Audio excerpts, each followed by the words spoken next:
नरियल न लाओ मैया बनिया को बेटा, नरियल न लाओ मैया बनिया को बेटा, हाँ नरियल न लाओ मैया बनिया को बेटा। नरियल के लाने मचल गई जगदम्बा भवानी। खेलत भाव मचल गई जगदम्बा भवानी, खेलत भाव मचल गई जगदम्बा भवानी।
जैसा कि आप सभी को ज्ञात है कि आज नवमी है और नवमी की पावन तिथि पर माँ विजय सेन देवी दरबार जो कि नगर सेठानी के नाम से विख्यात है।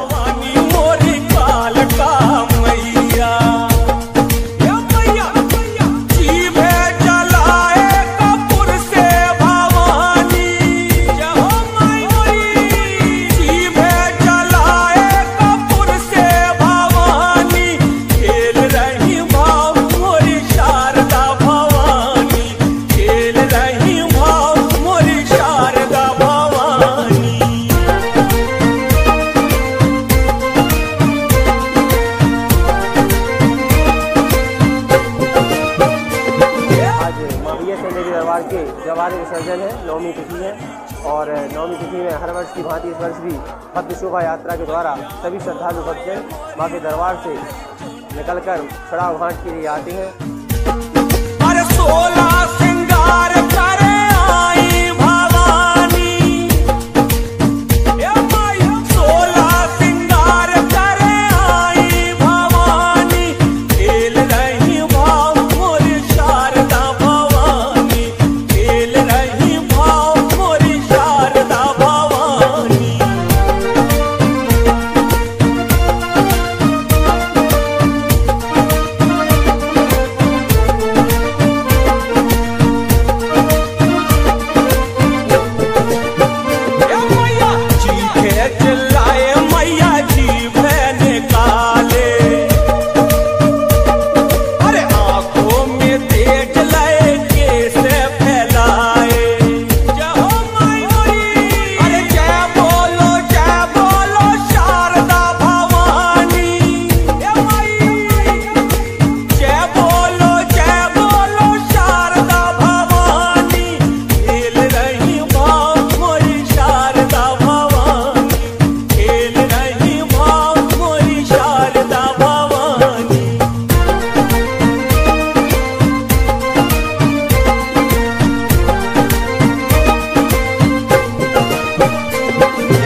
दरबार के जवारे जो आप सभी देख रहे हैं, बड़ा ही भव्य आयोजन समिति द्वारा किया जाता है और वर्षों पुरानी परंपरा है।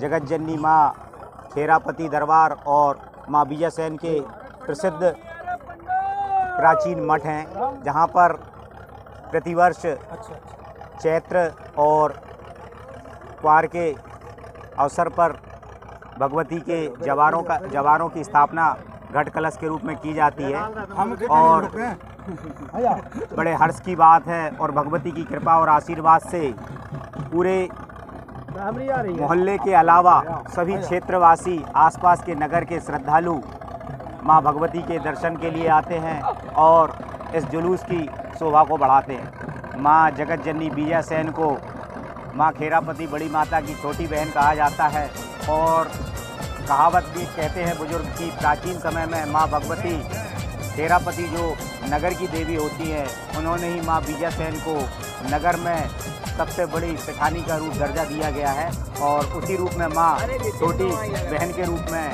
नगर सेठानी कहलाती है। एक बार सभी लोग जोर से जयकारा लगाएंगे।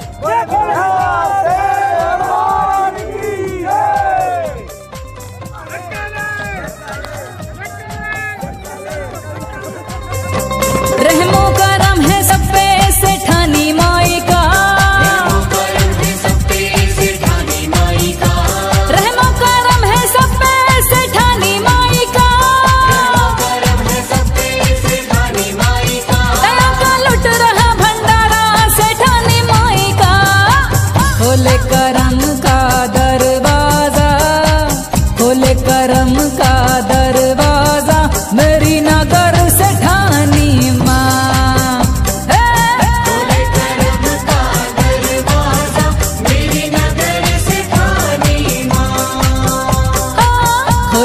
करम का दरवाजा मेरी नगर से ठानी माँ।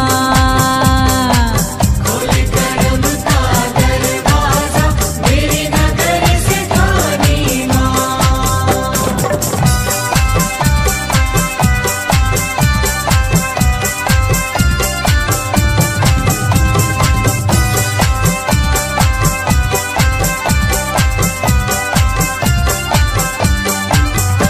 रुतबा है जिसका अफजल नगर से ठानी माँ। जिसका अफजल नगर से ठानी माँ।